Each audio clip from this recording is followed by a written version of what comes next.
Cricket match की तरह राजनीति में भी कब किसे कहां उपयोग करना है बहुत मायने रखता है। राज्यसभा के लिए चयन में भाजपा ने इसे साबित किया है। मीडिया के तमगे के बावजूद सूत्रों के हवाले को निर्णय की हवा भी नहीं लगी। आरपीएन का नाम होना और कथावाचक कुमार विश्वास का नदारद होना प्रमाण है। फिर भी अभी उत्तर प्रदेश में राज्यसभा की 3 सीटों पर नाम घोषित नहीं हुए हैं। हो सकता है इसमें कुमार विश्वास को उतार दिया जाए। भाजपा ने आगामी राज्यसभा चुनावों के मद्देनजर यूपी सहित 7 राज्यों से अपने उम्मीदवारों का ऐलान कर दिया है। पार्टी की ओर से उत्तर प्रदेश की राज्यसभा सीटों के लिए 7 उम्मीदवारों के नाम को फाइनल किया गया है। ऐसे में जहां हाल ही में खबरें सामने आई थी कि कवि कुमार विश्वास को बीजेपी राज्यसभा भेज सकती है, तो जानिए क्या इस लिस्ट में उनका नाम है। हाल ही में प्रसिद्ध हिंदी कवि डॉक्टर कुमार विश्वास के राज्यसभा जाने की चर्चाओं ने जोर पकड़ा था। कहा जा रहा था कि भारतीय जनता पार्टी कुमार विश्वास को राज्यसभा भेज सकती है। यहां तक कि उच्च सदन के लिए उनका नाम फाइनल लगभग माना जा रहा था, लेकिन अब यूपी के सामने आई 7 उम्मीदवारों की लिस्ट ने इसे महज अफवाह साबित किया है। बीजेपी ने राज्यसभा चुनाव के लिए अपने प्रत्याशियों की सूची जारी कर दी है। उत्तर प्रदेश की 7 सीटों के लिए सुधांशु त्रिवेदी, आरपीएन सिंह, तेजवीर सिंह, साधना सिंह, संगीता बलवंत, नवीन जैन और अमरपाल मौर्य को प्रत्याशी बनाया गया है। यूपी में राज्यसभा की 10 सीटें खाली है। बीजेपी ने यूपी के अलावा बिहार, छत्तीसगढ़, हरियाणा और कर्नाटक की सीटों के लिए उम्मीदवार घोषित किए हैं। पार्टी ने कुल 12 उम्मीदवारों की सूची जारी की है। इस बार बिहार से सुशील मोदी राज्यसभा के उम्मीदवार नहीं हैं। बीजेपी की लिस्ट में जातीय समीकरण साधने की कोशिश साफ झलक रही है। आरपीएन सिंह कुर्मी बिरादरी से आते हैं। वे कुशीनगर से सांसद रहे हैं। सिंह कांग्रेस से बीजेपी में आए थे। सुधांशु त्रिवेदी बीजेपी के राष्ट्रीय प्रवक्ता है और ब्राह्मण हैं। अमरपाल मौर्य यूपी बीजेपी के महामंत्री है और मौर्य समाज से हैं। संगीता बलवंत गाजीपुर से विधायक है और पूर्व मंत्री रही है। वह निषाद समाज की महिला नेता है। तेजवीर सिंह जाट बिरादरी के हैं और पूर्व सांसद है। साधना सिंह विधायक रही है और राजपूत है। नवीन जैन आगरा के सांसद रहे हैं और जैन समुदाय से हैं। बड़ी खबर यह है कि बिहार से सुशील मोदी को इस बार टिकट नहीं मिला है। बिहार से भीम सिंह को टिकट दिया गया है, जो कि अति पिछड़े समुदाय से आते हैं। इसके अलावा बिहार से डॉक्टर धर्मशिला गुप्ता को टिकट दिया गया है। इसके अलावा पार्टी ने चौधरी तेजवीर सिंह, साधना सिंह और संगीता बलवंत का नाम फाइनल किया है। आपको बता दें कि 15 राज्यों की 56 राज्यसभा सीटों पर 27 फरवरी को मतदान होगा, जिसके परिणाम उसी दिन शाम तक जारी होंगे। घोषित उम्मीदवार 15 फरवरी तक नामांकन दाखिल कर सकते हैं। वहीं 20 फरवरी तक कैंडिडेट्स अपना नाम वापस ले सकते हैं। क्या कहना है आपका इस पर कमेंट सेक्शन में अपनी राय जरूर दीजिएगा। जय हिंद, जय भारत। सनातन का साथ देने पर कांग्रेस में सजा मिलती है। पीएम मोदी जी की तारीफ करना कांग्रेस में गुनाह है। कांग्रेस में रहते हुए सनातनियों के साथ खड़े होने के दुष्प्रभाव सामने आने लगे हैं। श्री राम मंदिर का निमंत्रण ठुकराने के बाद अब श्री कलिक धाम के पीठाधीश पर आचार्य प्रमोद कृष्णम जी को पार्टी से निकालकर कांग्रेस ने अपनी लाइन और स्पष्ट कर दी है। अब इसी बीच मध्य प्रदेश के ग्वालियर में अपने 2 दिवसीय दौरे पर पहुंचे केंद्रीय मंत्री ज्योतिरादित्य सिंधिया ने राजमाता विजया राजे सिंधिया एयरपोर्ट के बाहर पत्रकारों से चर्चा की। कांग्रेस के वरिष्ठ नेता आचार्य प्रमोद कृष्णम के निष्कासन पर कांग्रेस को आड़े हाथों लिया है। दरअसल कांग्रेस के राष्ट्रीय अध्यक्ष मल्लिकार्जुन खड़गे ने शनिवार को आचार्य प्रमोद कृष्णम को 6 साल के लिए निष्कासित किए जाने पर आचार्य प्रमोद का साथ देते हुए सिंधिया ने तंज कसते हुए कहा कि कांग्रेस पार्टी इस देश को बैंकरप्ट करना चाहती थी। वह आज खुद बैंकरप्ट हो चुकी है। सिंधिया ने कांग्रेस के वरिष्ठ नेता आचार्य प्रमोद कृष्णम को निष्कासित किए जाने के सवाल पर कहा कि कांग्रेस पार्टी की न कोई सोच बची है और न ही कोई विचारधारा या नीति है। उन्होंने कहा कि कांग्रेस पार्टी अपनी ही सोच लेकर आगे चल रही है। राम मंदिर के उद्घाटन पर सिंधिया बोले कि जो पार्टी भगवान राम के मंदिर की प्राण प्रतिष्ठा के आमंत्रण को नकारेगी, उसे पूरे देश की जनता तीसरी बार भी नकारेगी, जिस तरह से पिछले 10 साल से कांग्रेस को जनता नकार रही है। वहीं निष्कासन के बाद प्रमोद कृष्णम ने संभल के एचोड़ा कंबोह स्थित कलिकधाम में आज तक से खास बातचीत में सवालों के बेबाकी से जवाब दिए। उन्होंने कांग्रेस आलाकमान पर कई गंभीर आरोप तो लगाए, साथ ही कांग्रेस के भविष्य को लेकर भी प्रतिक्रियाएं दी। ऐसे में आपके मन में भी होगा कि आखिर वो कौन से सवाल थे जो आचार्य प्रमोद कृष्णम के साथ किए गए। सवाल की बात की जाए तो वो कौन से कारण थे जिनकी वजह से कांग्रेस ने उनको निकाला। जवाब में आचार्य कहते हैं, मेरे सिर पर एक बोझ था जो कि उतर गया है। मैं कांग्रेस पार्टी की लीडरशिप का एहसानमंद हूं। उन्होंने मेरे ऊपर एक बड़ा उपकार किया है। काफी घुटन होती थी जब लोग सनातन को गाली देते थे। मेरी पार्टी चुप रहती थी और मैं इसके लिए खुद को पापी और अपराधी समझता था। सोचता था कि मैं इस पार्टी के साथ क्यों खड़ा हूं जो कि सनातन धर्म को मिटाना चाहती है। मैं चिंतित रहता था कि मैं ऐसी पार्टी के साथ क्यों खड़ा हूं जो कि राम के निमंत्रण को ठुकराना चाहती है। बहुत पीड़ा होती थी कि मैं ऐसी पार्टी के नेताओं को अपना नेता मानता हूं जो कि अपने बुजुर्गों का सम्मान नहीं करते। ऐसे लोगों को नेता मानना पड़ा है जो न ही अपनी मां बहन की इज्जत करते हैं और न ही देश का सम्मान। कांग्रेस पार्टी के उन नेताओं का धन्यवाद देता हूं जिन्होंने मुझे इस पाप से मुक्त कर दिया। भगवान राम का वनवास 14 साल का था, लेकिन इस निष्कासन को भी 6 साल से बढ़ाकर 14 साल कर दिया जाए। इसके अलावा सवाल यह भी था कि आखिर कांग्रेस राष्ट्र को लेकर क्या सोचती है। जवाब में आचार्य कहते हैं, शास्त्रों में एक सूत्र आता है कि प्रत्यक्ष को प्रमाण की जरूरत नहीं होती है। जो कुछ हो रहा है वो सभी को दिखाई दे रहा है। सवाल यह भी था कि क्या पीएम मोदी को देवीय शक्ति बताने पर एक्शन हुआ। इसके जवाब में आचार्य कहते हैं, जिस तरह के फैसले नरेंद्र मोदी ने लिए हैं वो कोई आम व्यक्ति नहीं ले सकता। ऐसे फैसले वही ले सकता है जिस पर देवीय कृपा हो। इसलिए ही मैंने ये बात कही थी कि नरेंद्र मोदी के ऊपर निश्चित ही कोई देवीय शक्ति है, उनके ऊपर दिव्य कृपा है। अनुच्छेद 370 को हटाने का फैसला कोई सामान्य व्यक्ति ले नहीं सकता था। राम मंदिर निर्माण का फैसला अदालत की तरफ से हुआ है, लेकिन यह मंदिर नहीं बन पाता अगर देश के प्रधानमंत्री नरेंद्र मोदी नहीं होते। ऐसे में क्या कहना है आपका, इस पर कमेंट सेक्शन में अपनी राय जरूर दीजिएगा। जय हिंद, जय भारत। नवजोत सिंह सिद्धू समराला में कांग्रेस के राष्ट्रीय अध्यक्ष मल्लिकार्जुन खड़गे की रैली में शामिल नहीं हुए। कांग्रेस अध्यक्ष की रैली में नवजोत सिंह सिद्धू को छोड़कर पंजाब कांग्रेस की पूरी लीडरशिप मौजूद थी। हालांकि रैली से पहले सिद्धू ने नरम रुख अपनाते हुए एक वीडियो शेयर किया था, जिसमें उन्होंने कहा था कि दोस्त अहिबाब ने हर सलूक मेरी उम्मीद के खिलाफ किया। अब मैं इंतकाम लेता हूं, जाओ तुम्हें माफ किया। इससे पहले सिद्धू ने यह भी कहा था कि अगर उन्हें निमंत्रण मिलेगा तो वह रैली में जरूर जाएंगे। इससे पहले भी पंजाब कांग्रेस प्रभारी देवेंद्र यादव की अध्यक्षता में हुई बैठकों में भी सिद्धू नदारद रहे थे। इसके उलट कयास लगाए जा रहे थे कि सिद्धू राष्ट्रीय अध्यक्ष की पहली कार्यकारिणी बैठक में जरूर शामिल होंगे, जिसके लिए मंच पर उनके नाम की कुर्सी भी लगाई गई थी। लेकिन अब सिद्धू रैली में नहीं आए तो दूसरा नेता वहां बैठ गया।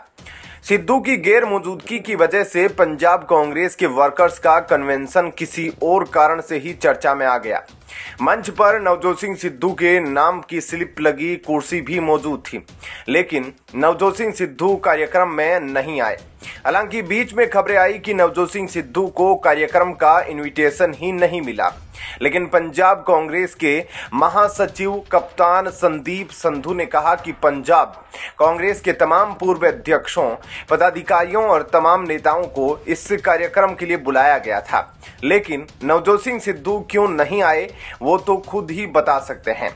लेकिन उनकी कुर्सी भी मंच पर लगाई गई थी। वहीं पंजाब के पूर्व उप मुख्यमंत्री और सीनियर कांग्रेस नेता सुखजिंदर सिंह रंधावा ने नवजोत सिंह सिद्धू को आड़े हाथों लेते हुए कहा कि नवजोत सिंह सिद्धू विधानसभा चुनाव से पहले इसी तरह की हरकतें कर रहे थे और उसका कांग्रेस को नुकसान उठाना पड़ा, और अब लोकसभा चुनाव से पहले भी वो कुछ उसी तरह की हरकतें कर रहे हैं। रंधावा ने कहा कि नवजोत सिंह सिद्धू मौका परस्त है, वो कोई लीडर नहीं है। रंधावा ने कहा कि कार्यक्रम में सभी कार्यकर्ता शामिल हुए थे, मैं खुद किसी इनवाइट के बिना यहां पर पहुंचा हूं। और जब राष्ट्रीय अध्यक्ष आ रहे हो तो किसी इनवाइट की जरूरत नहीं होती। जिन लोगों ने शेरो शायरियां की है उन्होंने कांग्रेस को डुबाया भी है। सिद्धू ने इन डिसिप्लिन किया है या नहीं, यह तो कांग्रेस आलाकमान को देखना चाहिए और उन पर तुरंत कार्रवाई करनी चाहिए, नहीं तो सिद्धू की वजह से कांग्रेस को नुकसान उठाना पड़ेगा। इससे पहले नवजोत सिंह सिद्धू ने लगातार सख्त रुख अपनाया हुआ था। एक इंटरव्यू में सिद्धू ने यहां तक कह दिया था कि पार्टी हाईकमांड किसी छुई मुई इंसान के कहने पर उन्हें बाहर नहीं निकाल सकता। उन्होंने पार्टी अध्यक्ष का नाम लिए बिना कई पर निशाने साधे। सिद्धू ने कहा कि यह किसे डरा रहे हैं, मेरा गुनाह क्या है, मैंने कहां अनुशासन तोड़ा है। मैंने आज तक किसी कार्यकर्ता के खिलाफ नहीं बोला। अगर मैंने नहीं बोला तो पहल करने वाले देख ले। जो अनुशासन तोड़ने हैं तो क्या उनके लिए अनुशासन सही है? जब मैं अध्यक्ष था तो मैंने किसी को पार्टी से नहीं निकाला था। ऐसे में क्या कहना है आपका, इस पर कमेंट सेक्शन में अपनी राय जरूर दीजिएगा। जय हिंद, जय भारत। महाराष्ट्र की विधानसभा से भरी जाने वाली राज्यसभा की 6 सीटों के लिए 27 फरवरी को होने वाले चुनाव में भाजपा द्वारा चौथा उम्मीदवार खड़ा किए जाने की आशंका ने महाराष्ट्र कांग्रेस के बड़े नेताओं की परेशानी बढ़ा दी है। लोकसभा चुनाव से पहले बीजेपी के नेतृत्व वाले एनडीए गठबंधन को महाराष्ट्र में और मजबूती मिलने जा रही है। महाराष्ट्र के पूर्व मुख्यमंत्री अशोक चव्हाण ने सोमवार को कांग्रेस से इस्तीफा दे दिया। उन्होंने विधायक पद भी छोड़ दिया है। अशोक चव्हाण ने विधानसभा अध्यक्ष राहुल नार्वेकर को इस्तीफा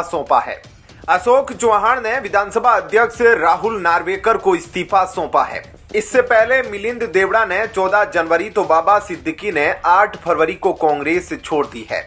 सूत्रों से मिली जानकारी के मुताबिक अशोक चव्हाण समेत कांग्रेस के कुछ बड़े नेता बीजेपी के संपर्क में हैं। अशोक चव्हाण के इस्तीफे के बाद महाराष्ट्र के एक अन्य कांग्रेस नेता अमरनाथ राजूकर ने भी इस्तीफा दे दिया। बीजेपी नेताओं ने कुछ कांग्रेस विधायकों से बातचीत शुरू की है। बताया जा रहा है कि अशोक चव्हाण के साथ साथ कांग्रेस के 13 विधायक जा रहे हैं। सूबे के पूर्व मुख्यमंत्री अशोक चव्हाण ने आधिकारिक तौर पर कांग्रेस छोड़ने की घोषणा कर दी है। मीडिया से बातचीत में उन्होंने कहा, मैंने आज कांग्रेस पार्टी की सदस्यता से इस्तीफा दे दिया है। मैंने अभी कोई भी पार्टी में शामिल होने का फैसला नहीं लिया है, कोई मजबूरी की वजह से इस्तीफा नहीं दिया है। इसके साथ ही महाराष्ट्र में सियासी हलचल तेज हो गई है। महाराष्ट्र के डिप्टी सीएम देवेंद्र फडणवीस, भाजपा नेता आशीष शेलार भाजपा दफ्तर पहुंचे। इस बीच महाराष्ट्र कांग्रेस अध्यक्ष नाना पटोले दिल्ली रवाना हो गए। अब कहा जा रहा है कि चव्हाण के साथ साथ 3 और विधायक सुभाष धोते, जितेश अंतरपुरकर और अमर राजपुरकर भी पार्टी बदल सकते हैं। इसके अलावा बाबा सिद्दीकी के बेटे जीशान को लेकर पार्टी बदलने की अटकलें हैं। इसी बीच डिप्टी सीएम देवेंद्र फडणवीस ने कहा कि आगे आगे देखो होता क्या है। एमवीए के कई नेता हमारे संपर्क में हैं।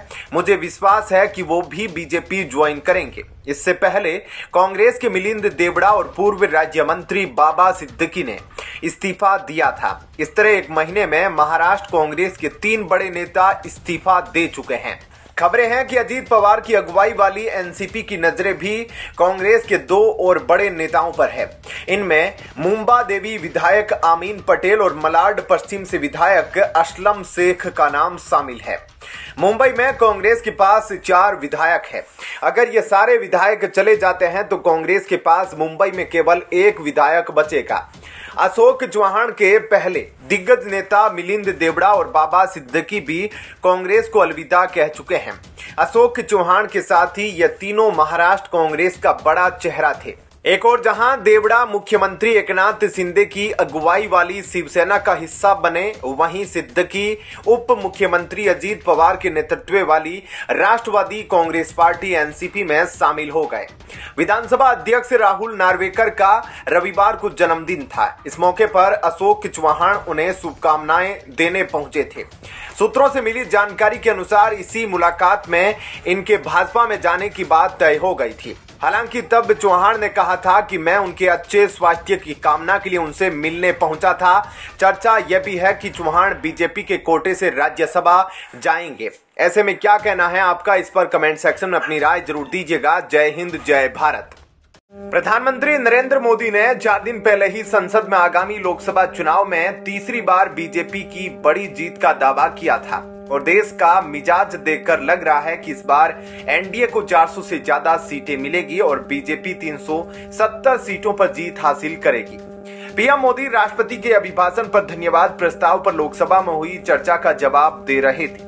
भारतीय जनता पार्टी केंद्र में लगातार तीसरी बार सत्ता हासिल करने को लेकर आश्वस्त दिख रही है। इतना ही नहीं, बीजेपी के नेतृत्व वाले राष्ट्रीय जनतांत्रिक गठबंधन ने इस बार लोकसभा चुनाव में 400 सीटें जीतने का लक्ष्य रखा है।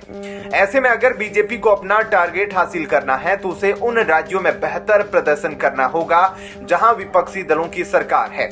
फिलहाल कांग्रेस की 3 राज्यों में सरकार है। इनमें हिमाचल प्रदेश, कर्नाटक और तेलंगाना शामिल है। इसके अलावा झारखंड में झारखंड मुक्ति मोर्चा के साथ ही कांग्रेस ने गठबंधन की सरकार बनाई है। वहीं दिल्ली और पंजाब में आम आदमी पार्टी सत्ता में है। इसी बीच इंडिया टुडे के सर्वे में सामने आया है कि हिमाचल प्रदेश में कांग्रेस को बड़ा झटका लग सकता है। सर्वे के मुताबिक हिमाचल प्रदेश में कांग्रेस खाता नहीं खोल पा रही है। यहां राज्य में कांग्रेस की सरकार है। सर्वे में सामने आया है कि पहाड़ी राज्य में बीजेपी की सभी 4 लोकसभा सीटें जीतने की संभावना है। अगर वोट शेयर की बात की जाए तो बीजेपी को 60% और कांग्रेस को 29% वोट शेयर मिल रहा है, जबकि 11% वोट अन्य को मिल रहे हैं। सर्वे में कांग्रेस को झटका लग सकता है। बता दें कि इस सर्वे में 35,801 लोगों ने भाग लिया।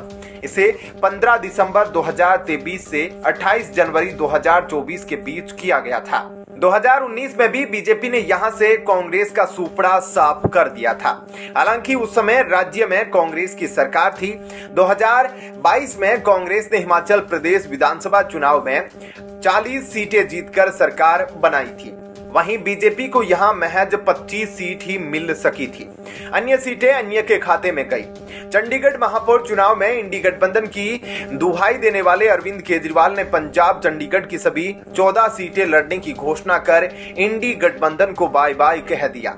आम आदमी पार्टी ने विपक्षी गठबंधन INDIA को झटका देते हुए पंजाब की सभी लोकसभा सीटों पर उम्मीदवार उतारने का फैसला किया है। वहीं आपके इस कदम से भाजपा इंडी गठबंधन, कांग्रेस और राहुल गांधी पर जमकर हमला बोल रही है। भाजपा ने कांग्रेस की न्याय यात्रा को अलविदा यात्रा करार देते हुए कहा कि एक और राहुल गांधी न्याय यात्रा निकाल रहे हैं, दूसरी तरफ INDIA गठबंधन से कई दल बाहर निकल रहे हैं। बीजेपी नेता शहजाद पूनावाला ने कहा कि कांग्रेस नेता राहुल गांधी ने अपनी तथाकथित न्याय यात्रा की शुरुआत जब से की है तभी से यह यात्रा एक अलविदा यात्रा बन गई है। उन्होंने कहा कि इंडी गठबंधन को कई दल पहले ही छोड़ दिए हैं। उन्होंने कहा कि गठबंधन को सबसे पहले मायावती ने अलविदा कहा, उसके बाद बंगाल में ममता बनर्जी, अब पंजाब में आपने सभी 14 सीटों पर अपने दम पर चुनाव लड़ने की घोषणा करके गठबंधन को अलविदा कह दिया है। उन्होंने आगे कहा कि महाराष्ट्र, यूपी और केरल में यही हालात पैदा हो गए हैं जो इंडी गठबंधन के लिए बड़ा झटका है। क्या कहना है आपका इस पर कमेंट सेक्शन में अपनी राय जरूर दीजिएगा। जय हिंद, जय भारत।